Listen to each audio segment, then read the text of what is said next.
welcome back to tonight's episode of Beyond Focus TV. I'm your host, Lydia Patel, and as always, I have a very special guest for you, Grandmaster Kang. If you love martial arts, if you're into Taekwondo, definitely tonight's episode is going to be for you. So keep it right here. You're watching Beyond Focus TV. Stay with us. Beyond Focus TV allows you to discuss contemporary topics affecting the Caribbean people on both a national and local level.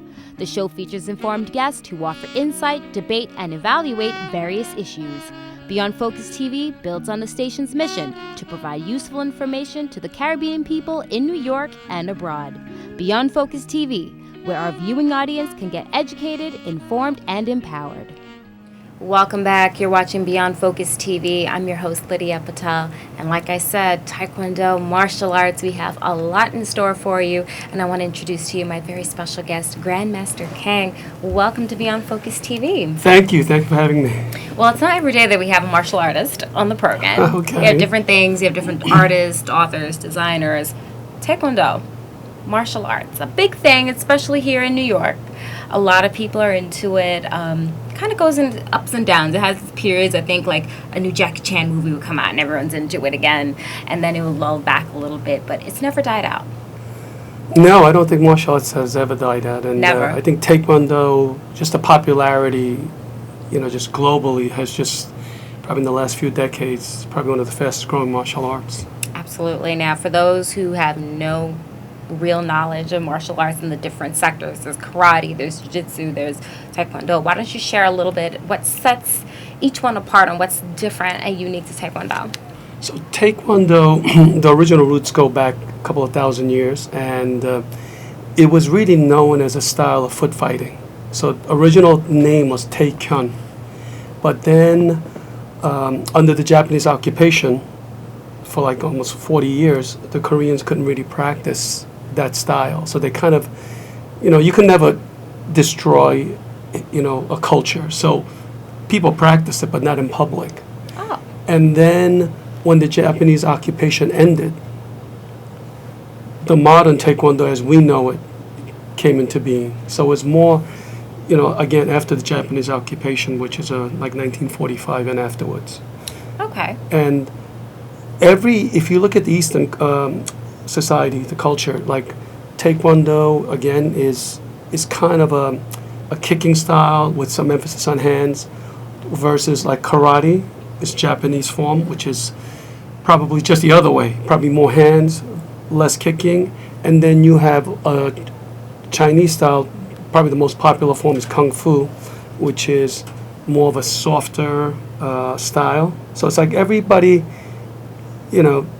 has their origin, but I would say those three countries is really the birthplace of martial arts as we know it.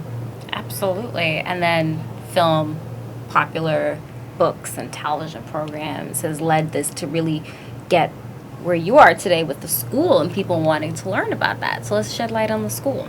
So the school's popularity, I mean, I'm not going to say it's all my doing, because I do have a family history. I learned from my dad, who set up the first Taekwondo studio in Brooklyn in 1969. And then in 1984, when he kind of had a different vision, he wasn't really into the running of the school aspect, I saw an opportunity and I took it over in 1984. And then since then, I've grown into 4 schools and also 2 university clubs. Now, being one of the first ones in Brooklyn, talk about some of the challenges of that. Brooklyn, late 60s, very different from the Brooklyn it is today. Absolutely. And because people say, why did your dad open up a school in Brooklyn? So what happened is the gentleman that he knew, there were colleagues in Korea, they started the same Taekwondo studio, sponsored him to come here.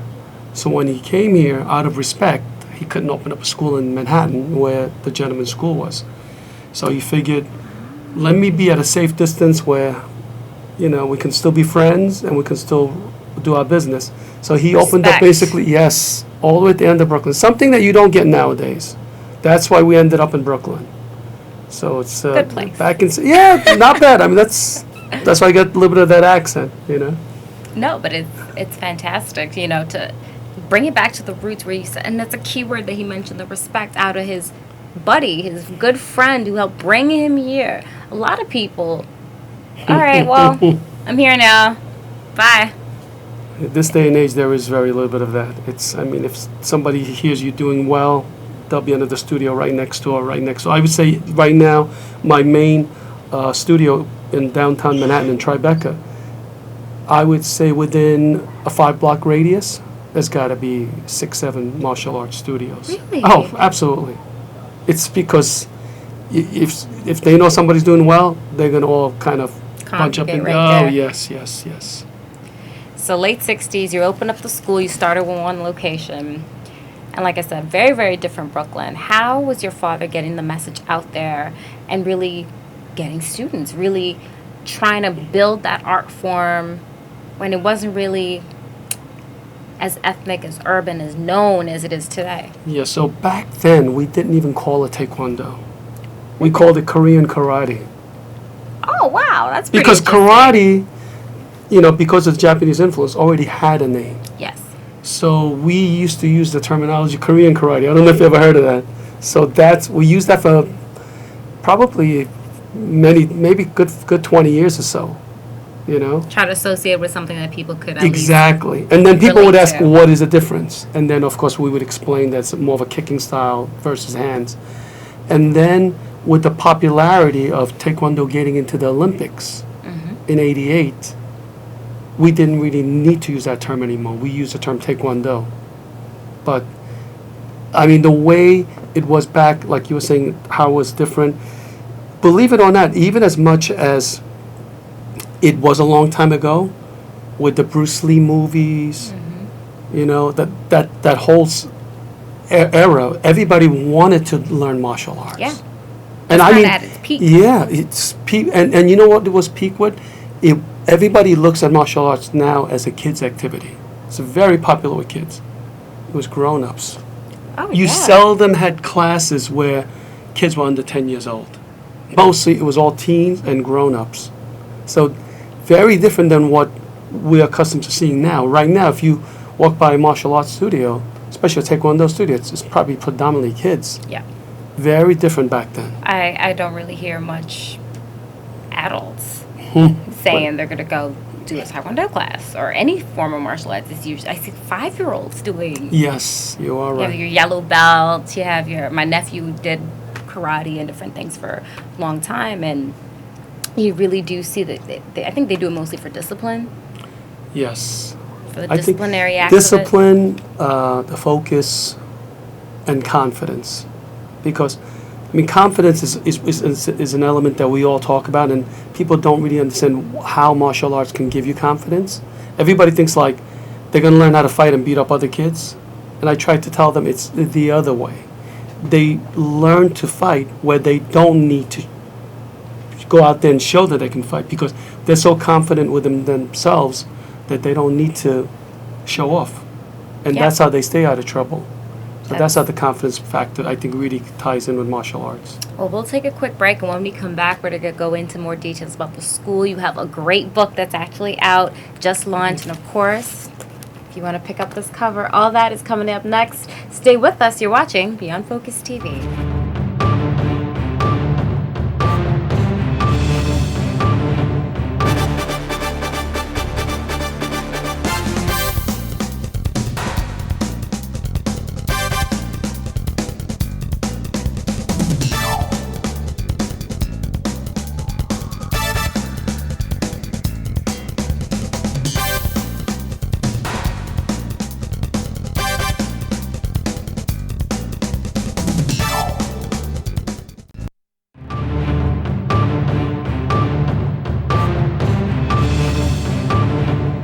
Welcome back. You're watching Beyond Focus TV. I'm Lydia Patel, sitting here with Grandmaster Kang. Great interview, giving us a lot of information. Hope the people at home are enjoying this, and by the end of the program, know where they could sign up, take some classes, get to enjoy themselves, and really learn some discipline, art form, focus, like you were saying. Right now, you've got 4 locations. correct? Yes. Where are the 4 schools located? So my main studio is in downtown Manhattan in Tribeca, and then in Brooklyn I have 3 studios. One's in Canarsie, one's in Marine Park area, and one's in Sheepshead Bay area. Okay. So pretty much South Brooklyn Yes, yes. for the most part. Yeah, we try to kind of keep it close Mm-hmm. because we all like to work with each other. No, that's great. And what's the schedule of the classes? Most schedules are after the kids' school hours because predominantly now it's very popular with kids. But we are probably one of the few schools, I would say definitely in the New York area, if not even larger, where we have regular adult classes daily, like 2, 3 adult classes. Oh, wow. Yeah, it's not like, so we'll have like maybe 5, 6 kids classes, but we'll also have a couple of adult classes. We have a huge following. Let's talk about some myths because I always let people know which guest I'm going to have on, take some questions. How old is too old? That's one of the questions that we get. To start in martial arts? Yes.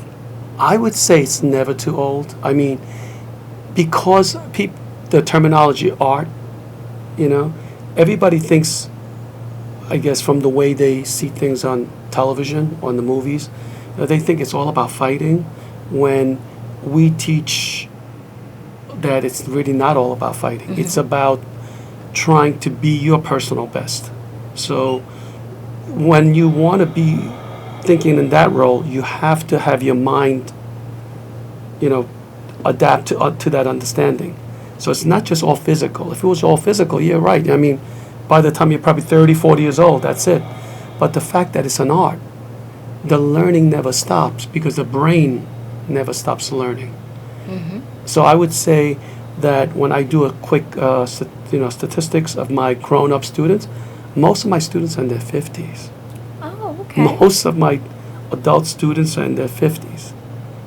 But the crowd that I have kind of limit on is young, like teenagers. Yeah.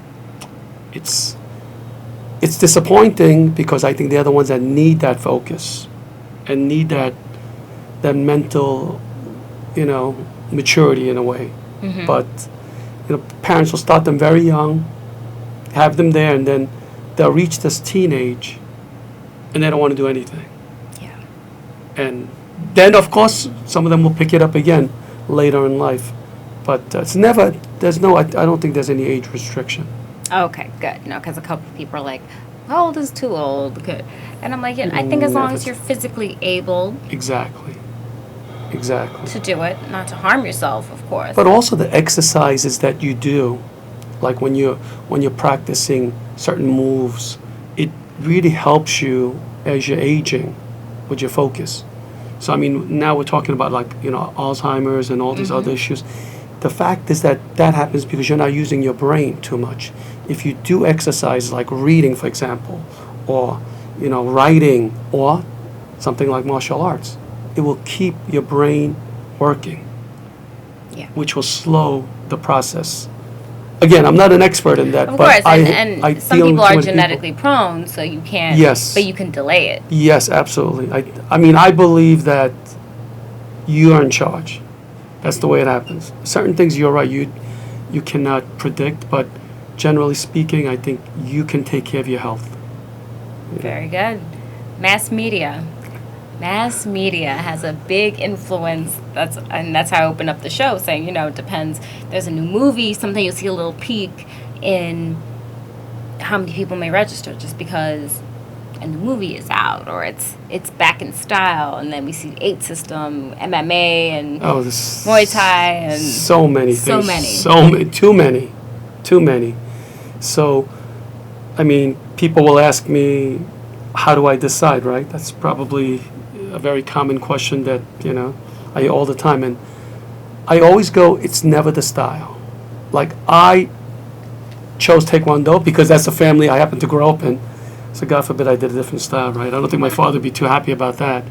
But I think any martial arts is great. Not good. I think any martial arts is great. The problem is the qualifications of the instructor. This is the problem, because I think there's, as much as there's great instructors, I think there's also a lot of people that are not really qualified to teach, but that are out there, because martial arts is not really a regulated industry. Yeah. So the fact that happens, you'll get guys coming in. I mean, they do something for 2, 3 years, and they're out there teaching. You know, Less than that. Sometimes you can get certified. It's like fitness instructors. You can get certified, and the next thing you know, you're